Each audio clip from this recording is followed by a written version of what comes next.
안녕하세요. 토요미스테리 디바제시카입니다.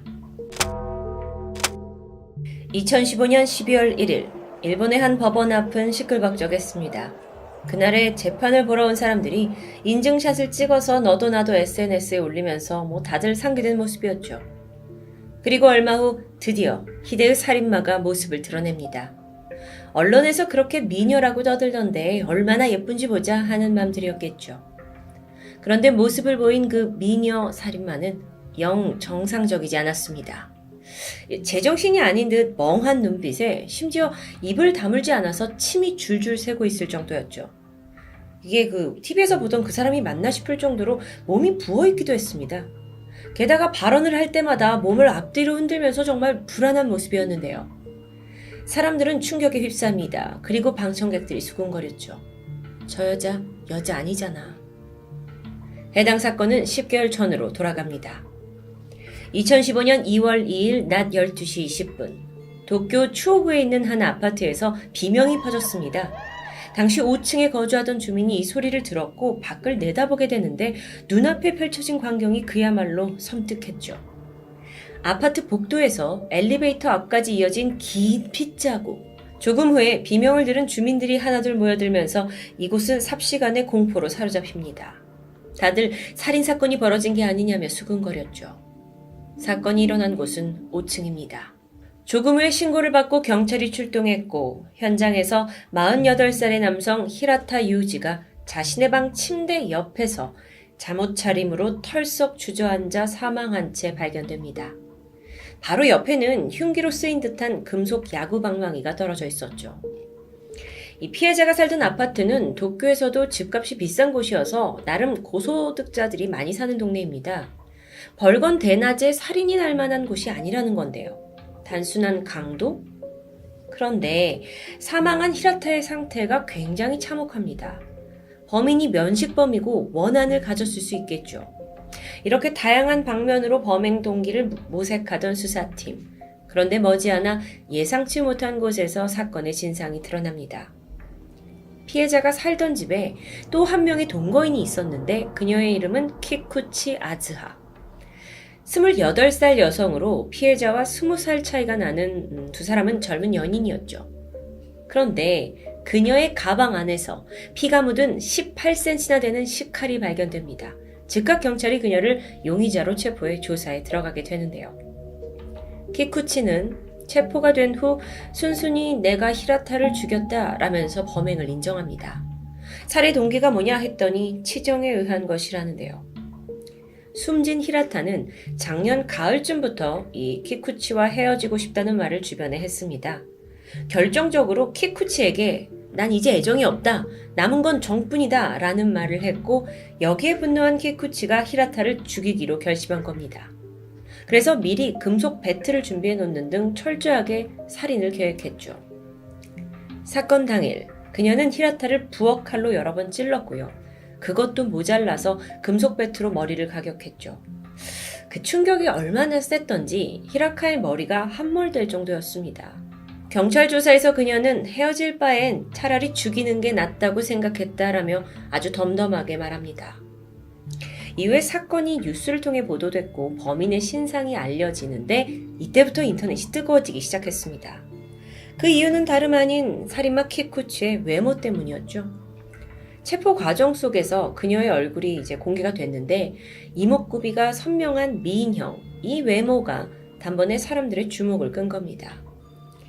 이후 호기심이 생긴 네티즌들은 그녀의 신상을 파헤치기 시작해요. 그리고 거기서 또 한 번 예상치 못한 그녀의 과거가 온 세상에 드러납니다. 우선 키쿠치는 후쿠오카현 출신으로 179cm나 되는 상당한 장신의 여성이었습니다. 사건이 일어나기 4년 전에 도쿄로 상경을 해서 미네 아즈아라는 예명을 쓰면서 성인 비디오 모델로 활동을 했었죠. 또 이후에는 도쿄 긴자에 있는 술집을 전전하며 호스티스로 돈을 벌기도 했습니다. 그리고 바로 이곳에서 피해자 히라카를 만나 교제하더니 이내 동거를 시작하게 되는데요. 키쿠치는 사건 발생 2년 전부터 이 긴자 술집의 마담으로 자리 잡으며 본격적으로 비즈니스에 매진하고 있었죠. 그런데 평소 그녀를 잘 알고 있던 한 술집 사장은 키쿠치가 꽤나 위험한 인물이었다고 말합니다. 특히나 그녀가 남자에 대한 강한 소유욕을 가지고 있었고 때때로 폭력적인 모습을 보였다고 하는데 한 예로 과거에 그녀가 유부남과 사귄 적이 있습니다. 둘의 관계가 깊어지던 어느 날 남자가 성병에 걸린 걸 알게 돼요. 그리고 즉각 키쿠치한테 가서 네가 옮긴 게 아니냐라고 하게 되는데 소위 술집 아가씨라는 직업 때문에 생기는 추궁이었죠. 그런데 키쿠치의 행동은 여기서 더 대범했습니다. 화가 났죠? 그래서 즉각 남성의 집을 찾아가서 그의 아내를 만나 난동을 부립니다. 정말 어떤 것도 무서울 게 없는 듯 행동했죠. 심지어 이 남자가 일하고 있는 직장에도 찾아가서 그에게 주먹을 휘두르기까지 했어요. 이렇게 좀 상상하기 힘든 온갖 드라마가 끝나고 결국 두 사람은 이별하게 됐는데요. 이후에 그녀는 일하던 술집 대기실에 화를 참지 못하고 불을 지르게 됩니다. 다행히 화재는 진압이 됐지만 여기서 키쿠치가 얼마나 정신적으로 불안정한 사람인지 알 수 있는 대목입니다. 이런 내용들은 다 네티즌 수사관들이 좀 찾았다고 하는데 이렇게 과거 행적을 하나하나 캐고 있었죠. 그런데 사실 그녀를 둘러싼 수많은 소문 가운데 가장 주목받는 건 따로 있었습니다. 바로 그녀가 성전환 수술을 받은 트랜스젠더라는 이야기였죠.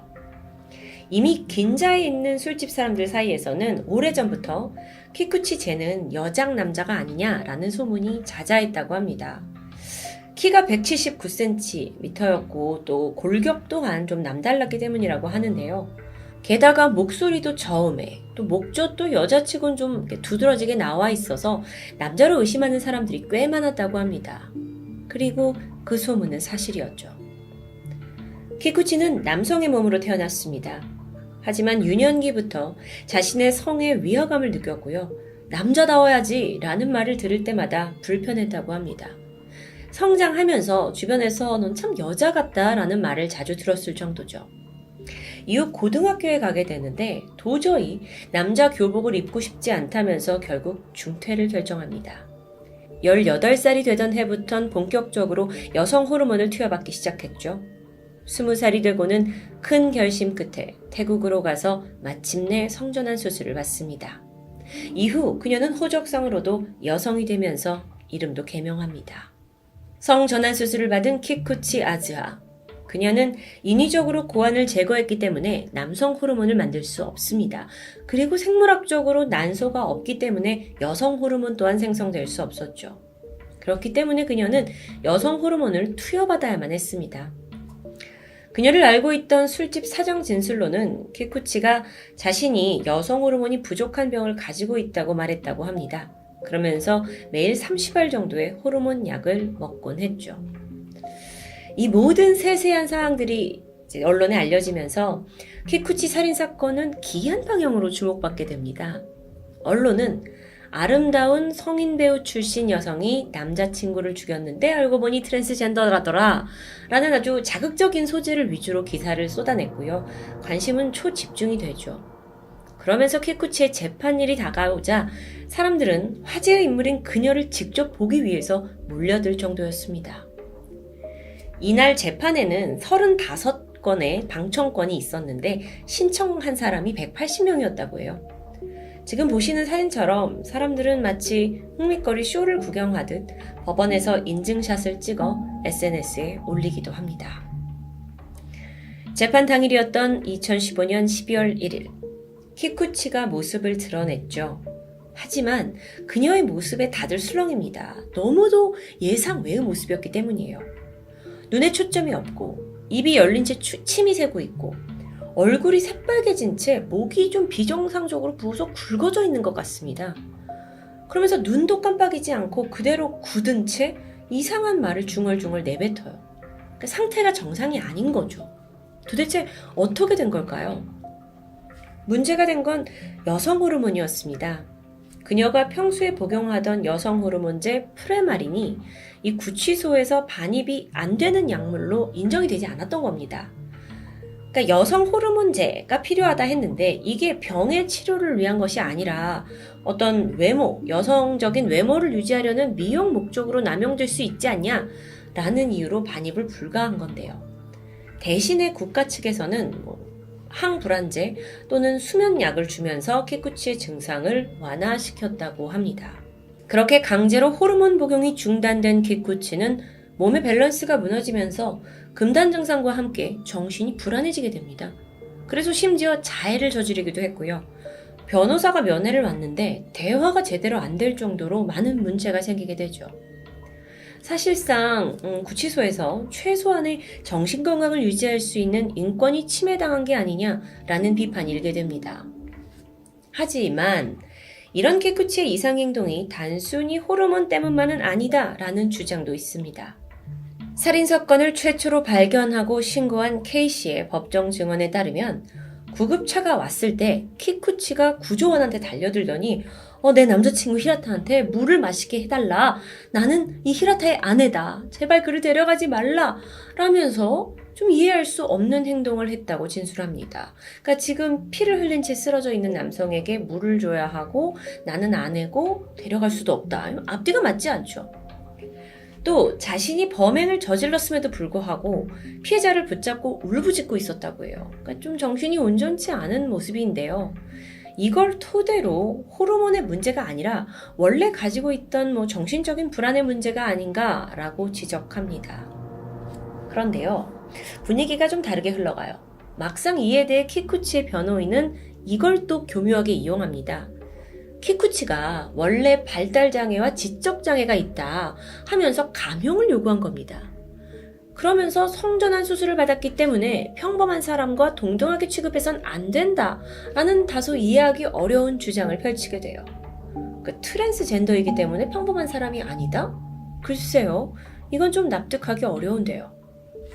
과거 키쿠치는 모델로도 일하고 호스티스도 했을 만큼 직업을 가지고 멀쩡히 사회생활을 한 전적이 있습니다. 어쩌면 이건 변호인이 형을 줄이기 위해서 좀 영악한 방법을 쓴 것 같은데 결국 이 주장은 받아들여지지 않았죠.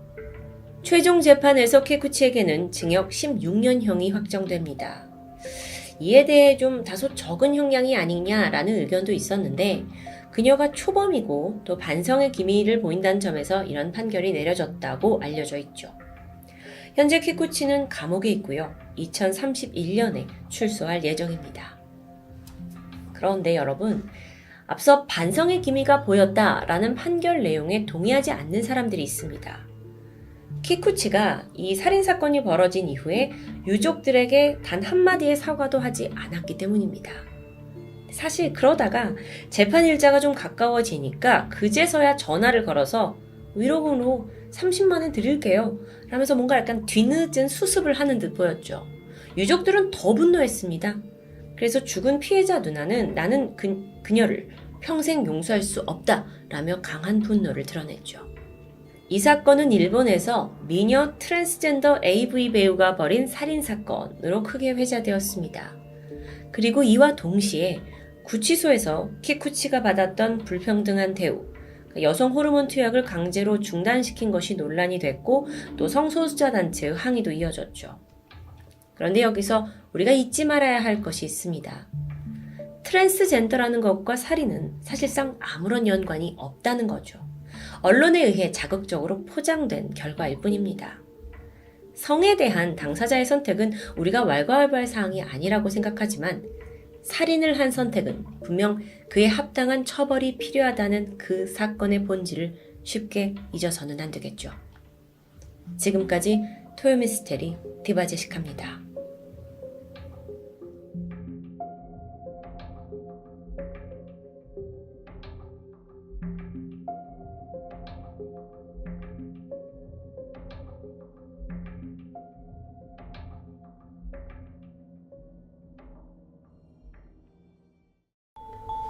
안녕하세요. 토요미스테리 디바제시카입니다.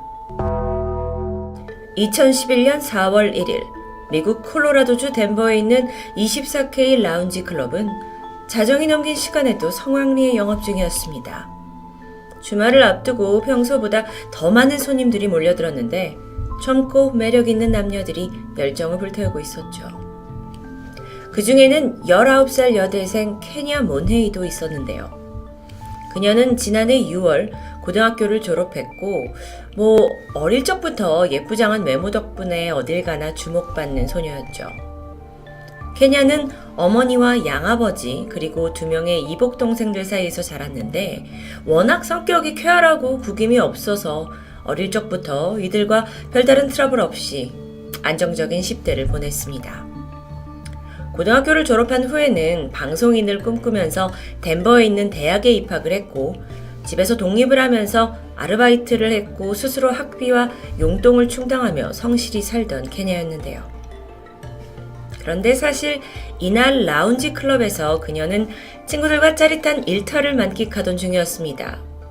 미국에서는 21살 미만의 음주는 법적으로 금지되어 있죠.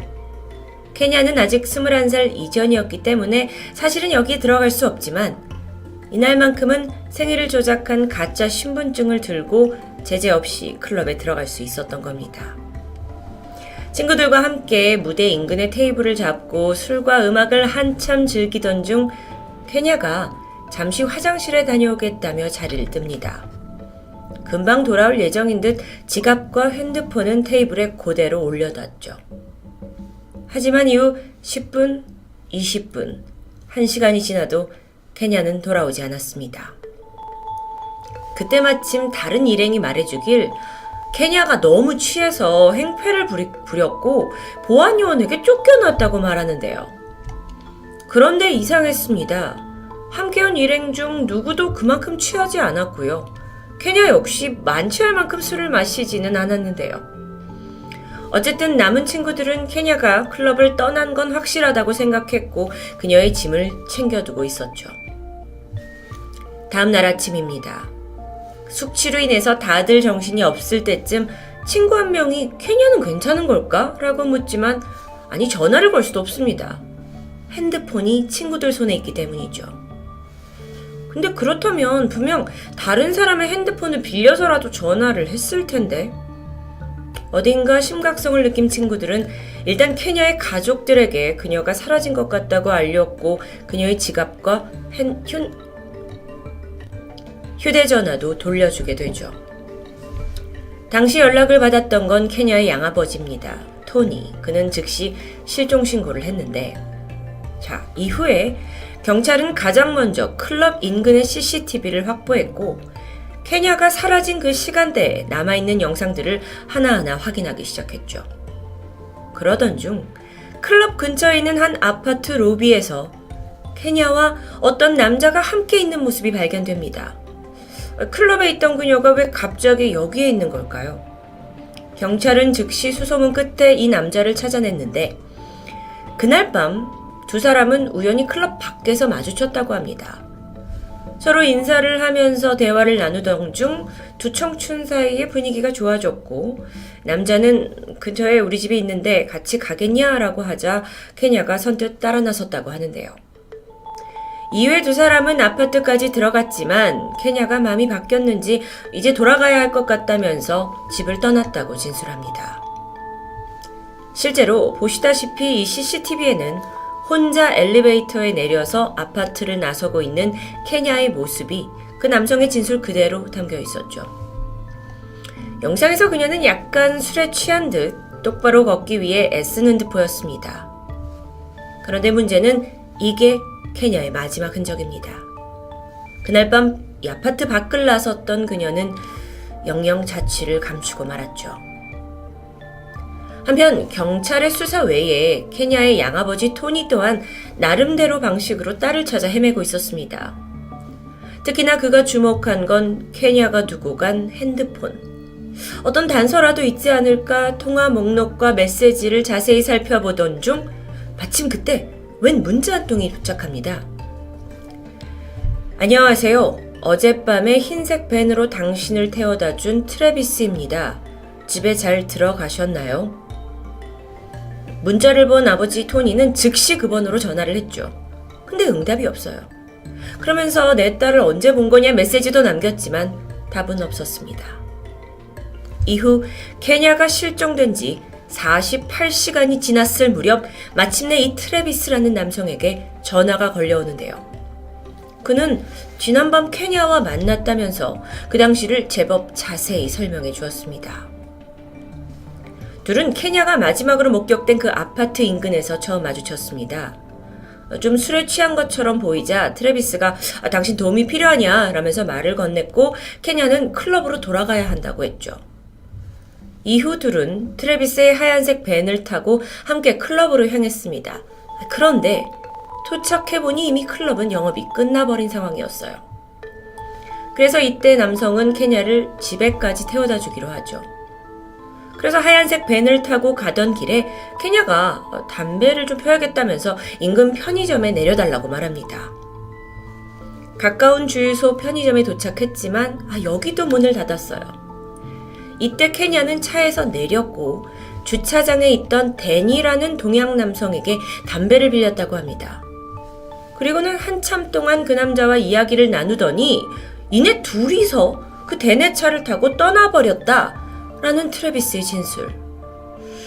그는 좀 허무해졌고 운전을 해서 자신의 여자친구 집으로 갔다고 진술합니다. 그런데 경찰은 그의 진술에 분명 모순이 있다고 판단했고요. 계속 강도 높은 조사를 진행했죠. 하지만 곧이어 나타난 그의 여자친구가 트래비스의 알리바이를 증명해줬고 결국 그는 풀려납니다. 여자친구에 따르면 그날 새벽 3시부터 아침 7시까지 트래비스는 그녀와 함께 있었다라고 증언했기 때문입니다. 그렇다면 경찰이 다음으로 쫓을 인물은 트래비스가 증언한 그 동양인 남성 데니겠죠. 한참 경찰 기록을 통해서 근처 거주자들 중 이 비슷한 프로필을 가진 사람을 추적하던 중 수상한 일이 발생합니다. 이미 용의선상에서 벗어난 트래비스가 돌연 잠적해버린 것이었죠. 동시에 경찰은요, 이 동양인 데니라는 남성에 대한 정보를 전혀 찾을 수가 없었습니다. 그래서 본능적으로 그가 허구의 인물이고 트래비스가 이 실종 사건과 밀접한 관련이 있다고 느끼게 되죠. 수사는 트래비스 추적으로 방향을 바꾸게 됩니다. 트래비스 포베스. 그는 덴버에 있는 한 제과점에서 유기농 그래놀라 바를 만드는 직업을 가진 사람이었습니다. 그래서 경찰은 우선 그가 일하는 제과점 CCTV를 확보하게 되는데 여기서 정말 이상한 점을 발견하죠. 우선 케냐가 실종되던 그날 밤 제과점 내의 CCTV가 일부러 꺼져 있었습니다. 무슨 일이지? 그렇게 실마리를 놓쳐서 당황하던 경찰이었지만 극적으로 그날 미처 스위치를 끄지 못해서 작동하고 있던 한 대의 CCTV 기록을 찾아냅니다. 이 영상엔 엄청난 장면이 담겨 있었죠. 함께 확인하시죠. 트래비스가 무언가를 가지고 창고로 들어오고 있는데 하얀색 아이스박스였죠. 그리고 그는 그걸 냉동고 안에다 집어넣게 되는데 박스의 크기가 상당합니다. 당시 그는 청소용 장갑을 끼고 있었습니다. 그리고 꽤 규모가 큰 이 아이스박스를 넣고 있었는데 평소처럼 그가 그래놀라를 만드는 작업 중이었다면 왜 굳이 CCTV를 꺼둬야 했을까요? 경찰은 확실한 증거를 찾았다고 생각했고 즉각 제과점에 출동했지만 냉동고에 있어야 할 아이스박스는 이미 사라진 후였습니다. 심지어 냉동고 내부는 이 표백제 냄새가 진동할 만큼 깨끗하게 청소되어 있었죠. 트래비스가 타고 다니던 흰색 밴을 추적했습니다. 안을 열어보니 표백제 냄새가 풍겨왔고 또 내부에 깔려있는 매트 또한 얼마 전에 교체를 한 듯 새 제품이 있었죠. 자, 이 모든 정황이 트래비스를 강력한 용의자로 가리키고 있습니다. 머지않아 7월 10일 잠적이 아닌 도주 중이던 트래비스는 텍사스 오스틴에서 도난 차량을 타고 다니다가 경찰 검문에 의해 붙잡힙니다. 하지만 아직 기뻐하긴 일렀죠.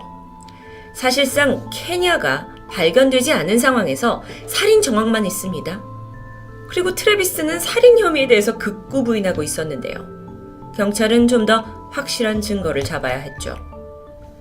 그런데 완전히 예상치 못한 국면이 닥치게 되는데요. 이 트래비스가 체포되기 불과 6일 전이었던 7월 4일 덴버에서 1시간 정도 떨어진 또 다른 지역에서 30살의 여성 리디아 틸먼이 성폭행을 당한 뒤 죽음의 위기에서 간신히 탈출한 사건이 있었던 겁니다.